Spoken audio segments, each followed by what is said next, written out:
اقبال کے دل میں پوری ملت دھڑکتی تھی، بالکل اسی طرح جیسے محمد الرسول اللہ صلی اللہ علیہ وسلم نے فرمایا امت مسلمہ ایک جسم کی مانند ہے، اس جسم کے کسی ایک عضو کو اگر کوئی تکلیف ہو تو پورا وجود اس کا درد محسوس کرتا ہے۔ اقبال نے کہا چبھے کانٹا جو کابل میں تو ہندوستان کا ہر پیر و جواں بےتاب ہو جائے، لیکن بدقسمتی سے اخوت وہ کہاں رہی کہ کابل میں کسی کو کانٹا چبھے، اب تو کابل پر ہم خود حملہ کریں گے۔ نیشن سٹیٹس کا کانسیپٹ جو 20ویں صدی میں آیا ہے، جس کے نتیجے میں یہ پوری دنیا تنگ کر دی گئی ہے، چڑیا گھر بنا دیا گیا، ہر قوم کو ایک ایک جنگلے کے اندر بند کر دیا گیا۔ یہ وطنیت، نیشن سٹیٹس کا concept as a political ideology, as a political concept, Iqbal اس کی مخالفت کرتا ہے۔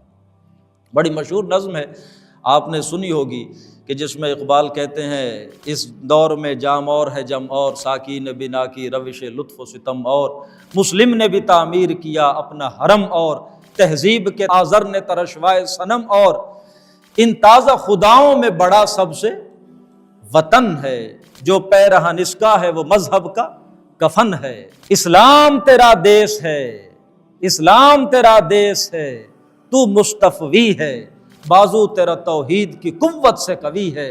اور یہ بت وطنیت کا، یہ بت کے تراشیدہ تہذیب نوی ہے، غارت گرے کاشانہ دین نبوی ہے، نظارہ دیرینہ زمانے کو دکھا دے، اے مستفوی خاک میں اس بت کو ملا دے۔ اور اسی نظم میں آگے چل کے کہتے ہیں ارشاد نبوت میں وطن اور ہی کچھ ہے، گفتار سیاست میں وطن اور ہی کچھ ہے۔ یعنی میں جس کی مخالفت کرتا ہوں، یہ جو آج کل مغربی گفتار ہے سیاست کی، اس میں جو کنسپٹ پیش کیا جا رہا ہے میں اس کی مخالفت کر رہا ہوں۔ ارشاد نبوت میں وطن وہ اور چیز ہے۔ تو اقبال ان نیشن سٹیٹ سے بیانڈ سوچتا ہے، وہ عالمی ملت اسلامیہ کا ترجمان ہے، پوری ملت ایک ہو مسلم حرم کی پاسبانی کے لیے، ایک ہونا چاہیے انہیں، نیل کے ساحل سے لے کر تا بخاک کاشغر۔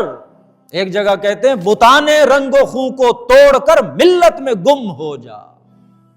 یہ تو بت ہیں بھائی، رنگ کے بت ہیں، ہمارا رنگ چٹا ہے، چمڑی چٹی ہے، اس کا رنگ کالا ہے، نہیں، یہ بت ہے۔